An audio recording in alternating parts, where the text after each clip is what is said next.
चूहर के पीठी ठोक के आशी के आशीर्वाद माई दुर्गा चूहर के देलक अब कहले रही माई दुर्गा की हो मोरा मेरे बेटा चूहर काटले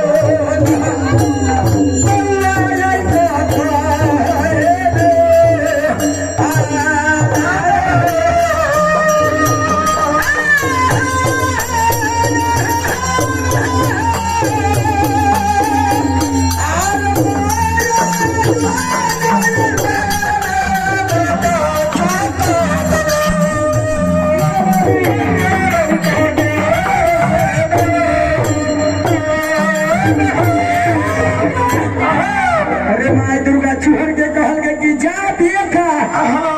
अरे 100 जोगिन बाप चोटी बउआ जेकरा दामत हो तो बाप चोटी के 30 हाथ के जट्टा बउआ माटी उटी छीट के बढ़ल होता वो जांचते बउआ बुरचोदी भाई ये चरनिया ठनिया होता एगो देवी मनुष्य देवा रखले वो ट्राई करते लेकिन जा बेटा चूहर हमारा आशीर्वाद न मरले मरबा न कटले कटेबा हल गेले कि सोना है त गले ना असल बेटा है त बउआ मरे ना